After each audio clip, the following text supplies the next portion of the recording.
ماشاءاللہ لگتا یہ ہے کہ چہرے پہ روحانیت بڑھتی جا رہی ہے کچھ روزوں کے ساتھ ساتھ اور تراویحوں کے ساتھ ساتھ کوئی روحانیت میں بھی اضافہ ہو رہا ہے. بس جناب یہ روزے ماحول کا اثر تو ہوتا ہے نا صاحب. روحانیت میں اضافہ ہو رہا ہے یا طاقت میں کمی ہو رہی ہے؟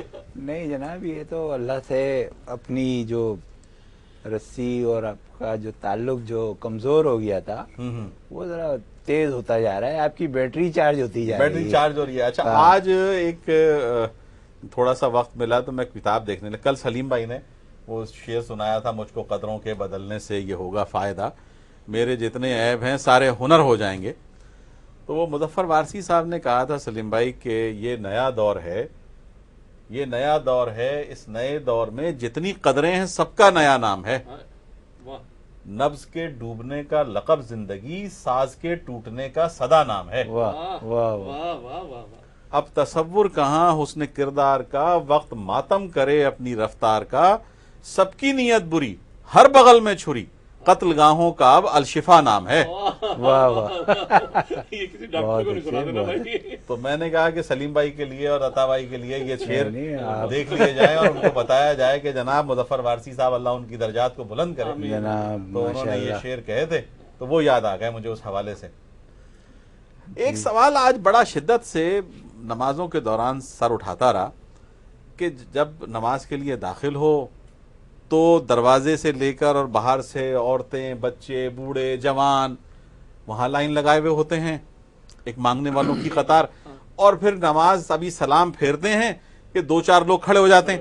وہ ذرا جو سفید پوش ٹائپ کے لگتے ہیں کہ جناب وہ بالکل ایسا لگتا ہے کہ جیسے وہ نہ کچھ کھانے کو ہے نہ پینے کو ہے نہ کچھ ہے، اور وہ اس میں ان کا کیا مطلب یہ کیا ہے؟ شکیل صاحب ہمارے یہاں پہ اب معاشرے میں ہم یہ دیکھ رہے ہیں کہ یہ جو مانگنے کا جو ہے ایک فیشن اور ایک کاروبار کی شکل اختیار کر دیا. اور اخباری رپورٹوں کی طرف آپ جائیں تو کہتے ہیں کہ رمضان میں ہزاروں لوگ جو ہیں وہ شہر کراچی کے اندر آتے ہیں اور یہاں پر مانگنے کے سلسلہ چلتا رہتا ہے.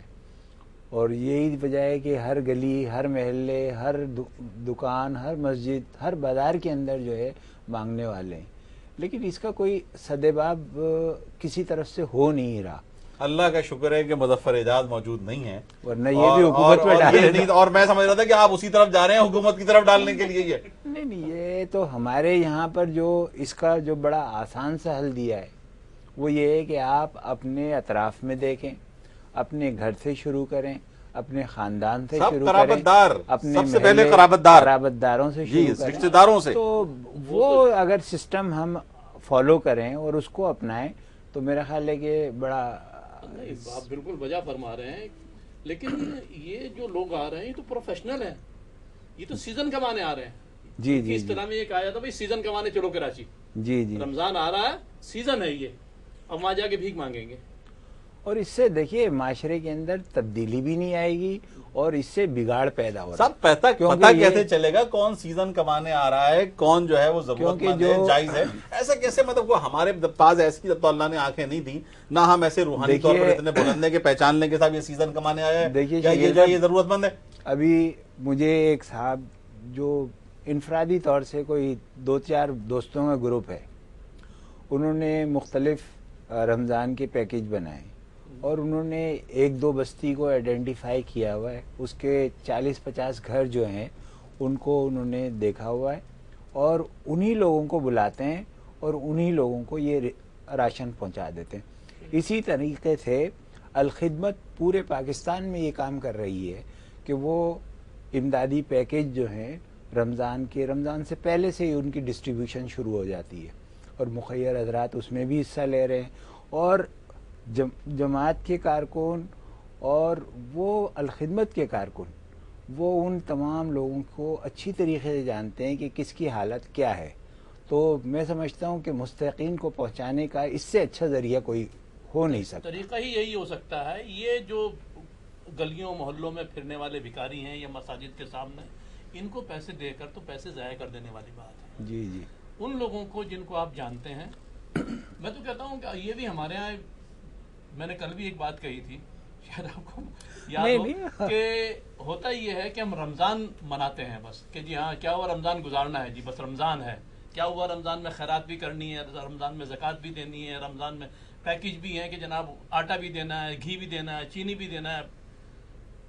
ہونا تو یہ چاہیے کہ جن لوگوں کو ہم جانتے ہیں رمضان کے علاوہ بھی تو ان کو کھانے کی ضرورت ہوتی ہے۔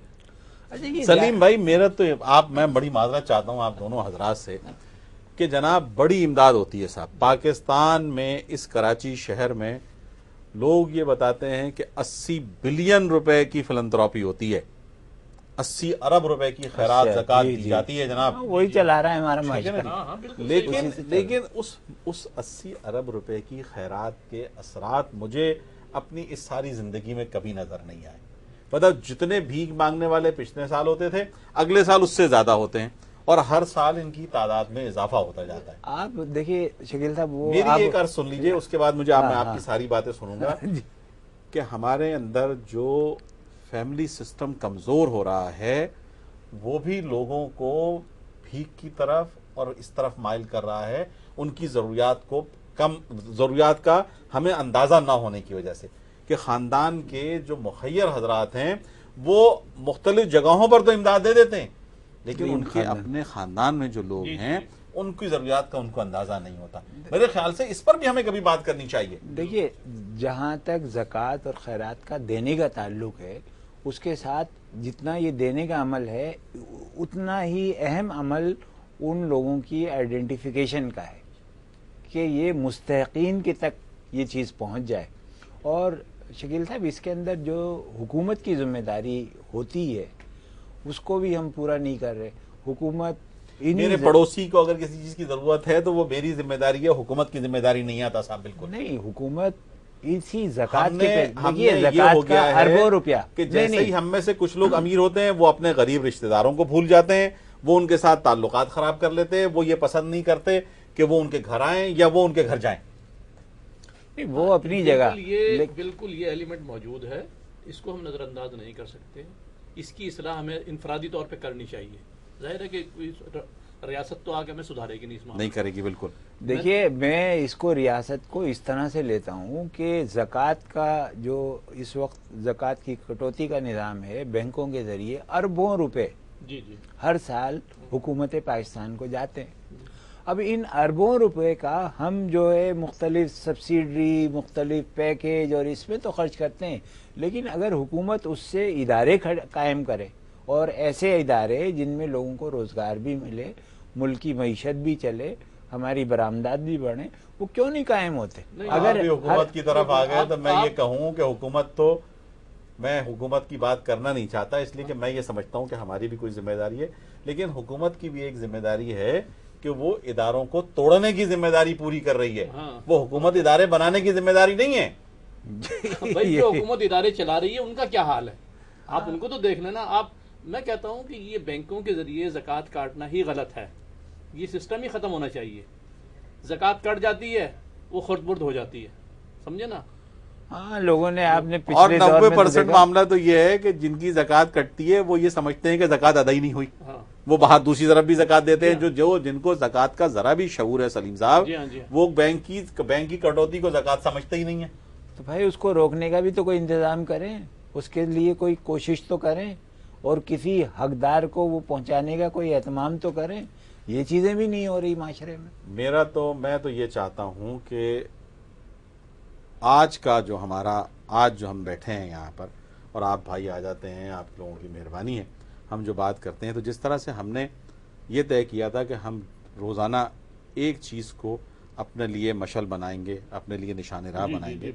میری درخواست یہ ہے کہ آج کی ہمارا مشعل، آج کا ہماری نشان راہ، آج کا ہمارا سنگ میل یہ ہوگا کہ ہم اپنی زکوٰۃ میں، اپنی خیرات میں سب سے پہلے اپنے قرابت داروں کو تلاش کریں گے۔ چلیں، یہ بھی آپ نے بڑی اچھی بات کہی، اور یہ بڑی بنیادی ذمہ داری ہے، اور قرآن نے بھی جگہ جگہ اس کی نشاندہی کی ہے، ہمیں تو متوجہ کیا ہے۔ دیکھیں نا، آپ پڑھتے چلے جائیں، ہر 2-4 صفحے کے بعد وہ اقربا کی آپ کو باتیں نظر آئیں گی، قرابت کی بات نظر آئے گی۔ مطلب ہم بالکل اس طرف سے ایسے نابلد ہو گئے ہیں، ہمیں یہ لگتا ہے کہ ہمارے ارد گرد جو ہے وہ ہمارے غریب رشتہ دار رہتے ہیں، نہ ہمارے غریب پڑوسی رہتے ہیں. زندگی ہے مصروف. جو لوگ یہ کام کر سکتے ہیں اپنی سطح پر خاندانوں میں اور اپنے قریبی اعضاء میں وہ یہ بے شک کریں. جو لوگ بڑی رقوم نکالتے ہیں وہ ایسے مستند ادارے جو واقعتاً کام کر رہے ہیں معاشرے کے اندر ان کی طرف رجوع کریں اور ان کے کاموں کو دیکھیں اور ان کو جانچیں اور ان کی طرف اپنے رقوم کو منتقل کریں بجائے اس کے کہ ادھر ادھر دینے سے. نہیں ایسا تو ہو رہا ہے, ایسا ہمارے معاشرے میں ہو رہا ہے. اب ہمارے فاران قلم میں ڈائلیسس سینٹر چل رہا ہے, ہاں تقریباً 8-9 لاکھ روپے مہینہ کا خرچہ ہے. جی جی جی. اور وہ الحمدللہ چل رہا ہے, بڑے آرام سے چل رہا ہے, کہیں کسی سے مانگنے نہیں جانا پڑتا ہمیں. تو ایسے اشخاص ہمارے یہاں موجود ہیں جو اس طرح خیر کے کاموں میں حصہ لے رہے ہیں. محترم بات بالکل درست ہے. ڈائلیسس سینٹر بھی چل رہے ہیں, ہاسپٹلز بھی چل رہے ہیں, تعلیمی ادارے بھی چل رہے ہیں, لیکن میری بات ہے, مطلب میں بہرحال شاید آپ اس کی جتنی شدت سے میں محسوس کر رہا ہوں اتنی شدت سے آپ محسوس نہیں کرتے, مطلب محسوس نہیں کرتے یا کرتے ہیں لیکن اس کو مطلب یہ اظہار نہیں کر پاتے. مطلب آپ سارے بھائیوں کو برادران یوسف ہی سمجھتے ہیں کیا؟ مطلب یہ ایسا تو نہیں ہے نا کہ ہر بھائی برادر یوسف ہوتا ہے. تو مطلب یہ کہ جو حق قرابت داروں کا ہے وہ قرابت داروں کو دیا جائے, رشتہ داروں کو دیا جائے, غریب رشتہ داروں کو دیا جائے, غریب پڑوسیوں کو دیا جائے. ٹھیک ہے نا جی. ہمارے اپنے پڑوسی اور ہمارے اپنے قرابت دار, مجھے اداروں کو زکوٰۃ دینے سے یا خیرات دینے سے مجھے کوئی اعتراض نہیں ہے, لیکن یہ کہ ہم اپنے نزدیک ترین لوگوں کو سب سے پہلے ان کا حصہ ٹرانسفر کریں, اس کے بعد اللہ ہمیں برکت دیتا ہوں. شکیل صاحب, پاکستان میں بہت سارے دور دراز ایسے علاقے ہیں جن کی طرف نہ تو امداد پہنچ پاتی ہے نہ وہ بیچارے اپنی حالت زار یہاں بتا سکتے ہیں. تو یہ جو رقوم ہے یہ انہی اداروں ہی کے توسط سے جا سکتی ہیں. یہ ہے میرا کہنے کا. آپ کا کہنا بالکل بجا ہے, لیکن ہمارے اطراف میں بھی تو ایسے سینکڑوں ہزاروں جی لوگ موجود ہیں, وہ بھی ہیں. ان کو دیکھنا بھی تو ہماری ذمہ داری ہے نا. جی بالکل, اولین ذمہ داری ان کو دیکھنا ہے. بالکل, کیونکہ جو جہاں دوسرے لوگ ہیں جہاں نہیں پہنچ پا رہے ان کے قریب بھی کچھ لوگ رہتے ہوں گے نا بھائی. جی ہاں جی ہاں جی ہاں. مطلب ہمارا تو معاملہ یہ ہو گیا ہے اب, کم از کم جو ہم یونیورسٹی میں کبھی پڑھا کرتے تھے کہ سٹی از پیپل, شہر جو ہے عوام کا نام ہے, کہ ہمیں اپنے برابر میں رہنے والے مرزا صاحب کا اور قریشی صاحب کا نہیں پتا ہوتا, اور 10 کلومیٹر دور رہنے والے ڈیفنس میں رہنے والے جو ظفر صاحب ہیں یا منیر صاحب ہیں ان کا ہمیں پتا ہوتا ہے, ان کے گھر کے بارے میں ہمیں سب معلوم ہوتا ہے, اس لیے کہ وہ امیر ہیں, اس لیے کہ وہ پیسے والے ہیں, دولت مند ہیں. تو شاید یہ معاشرہ جو ہے دولت کی دوڑ میں ایسا مبتلا ہو گیا ہے کہ اب یہ ایک گہری کھائی کی طرف چلا جا رہا ہے جہاں سے روکنا بھی ہماری ذمہ داری ہے کہ ہم اس کو روکیں, اور جس سطح پر روک سکتے ہیں اس کو روکیں. اگر اپنے ڈرائیور کی سطح پر روک سکتے ہیں وہاں روکیں, چوکیدار کی سطح پہ روک سکتے ہیں وہاں روکیں, گھر والوں کی سطح پہ روک سکتے ہیں وہاں روکیں. یہ سب کچھ بھی تو کرنا چاہیے نا. میرا خیال ہے سلیم بھائی کی وہی بات یہ ہے کہ بھائی گھر سے ہی شروع کرو, بس اصل خاندان بات سے, تو محلے سے ہی شروع کرو. بھائی ہم تو کہتے ہیں گھر سے, لوگ تو کہتے ہیں گھروں سے شروع کرو, ہم تو کہتے ہیں بھائی گھر سے شروع کرو. نہیں, ہمارا تو ایک ہی گھر ہے, اس لیے ہم تو گھروں والے ہیں نہیں. جن کے جو گھروں والے ہوں وہ گھروں کی بات کریں, ہم تو ایک گھر والے ہیں صاحب, ہمیں تو ایک گھر بھی بہت لگتا ہے بعض اوقات. تو یہ بات یہ سوچ لے بھائی سلیم بھائی. بھائی ہم بھی یہ کہتے ہیں کہ گھر سے شروع کرو. ہاں اپنے گھر سے. تو آج ہم نے یہ طے کیا کہ جس طرح سے ہم نے کل طے کیا تھا کہ ہم اپنے گھروں میں سلام کو رواج دیں گے, جی اسی طرح سے یہ کہ سب سے پہلے ہم اپنے قرابت داروں کو تلاش کریں گے اور اپنی زکوٰۃ خیرات کا سب سے پہلے اگر وہ مستحق ہیں تو ان کو تقسیم کریں گے, اور اس کے بعد پھر ہم اپنے محلے پڑوس کو دیکھتے ہوئے آگے بڑھیں گے انشاءاللہ. اب پھر رات زیادہ ہو رہی ہے. جی جناب بہت خوبصورت آ رہا ہے, سلیم کوثر کا ہے جناب, کہ دیوار پہ لکھا تھا کبھی نام محمد, واہ اب تک ہے اجالوں کا بسیرا میرے گھر. واہ واہ واہ واہ.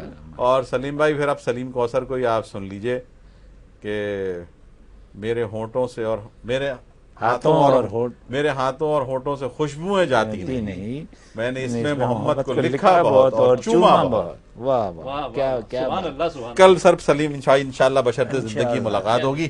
چلیے اچھا, السلام علیکم. فی امان اللہ.